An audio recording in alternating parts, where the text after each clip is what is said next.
avec Fréquence Plus. Surprenez votre famille et vos amis grâce au grand chef de Bourgogne-Franche-Comté. Cette semaine, je suis à Bouan, Saône-et-Loire. Je suis en compagnie du chef Nicolas Roguet dans les cuisines de la ferme auberge de la Bonardière. Bonjour chef. Bonjour Charlie. Nouvel épisode et là nous partons sur une entrée et c'est une terrine de volaille de Bresse. Forcément, on est en plein milieu des champs avec toutes ces petites poulettes qui sont autour de nous. Alors il faut le dire, alors comment on fait une bonne terrine de volaille de Bresse?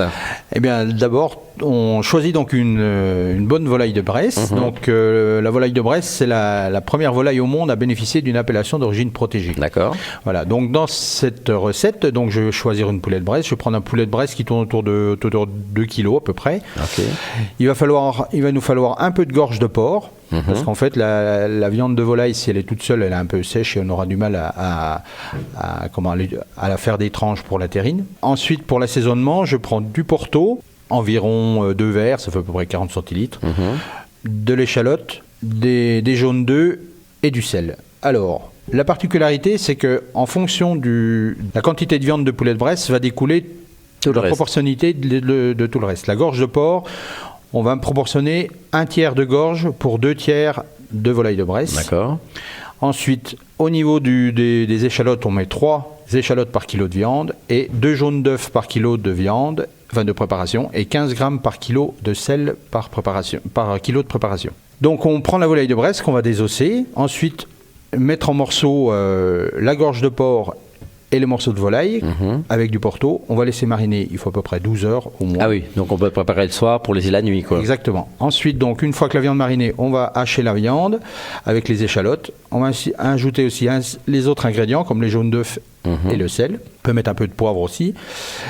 Ensuite, on met la préparation dans un moule qu'on va couvrir et faire cuire au bain-marie dans un four à 250 degrés environ 2 heures. Ah voilà. Oui, donc c'est long. Mais il faut que ça cuise bien. Voilà, il faut que ça cuise. Voilà. Ensuite, on va mettre à refroidir et puis une fois que c'est refroidi, on pourra faire des tranches et puis on peut manger avec une salade verte, quelques cornichons et puis le tout accompagné. Ah oui, c'est rapide. C'est rapide. C'est rapide, c'est long en temps, mais c'est quand même relativement facile. Voilà, c'est ça. Bon, très bien. Et donc, cette petite poulette de Bresse, ça donne un goût un petit peu différent.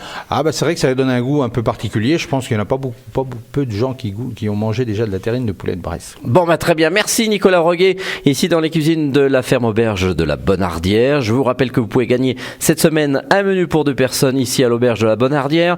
Il vous suffit d'envoyer papille dès maintenant par SMS au 7 14 15.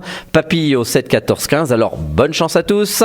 Et pour le prochain épisode, on va se retrouver cette fois-ci avec un poulet rôti au four. C'est facile, ça a l'air, mais d'ici là, chouchoutez vos papilles. Chaque semaine, découvrez les meilleures recettes des grands chefs de Bourgogne-Franche-Comté. Du lundi au vendredi, à 5h30, 11h30 et 19h30, chouchoutez vos papilles. Fréquence Plus.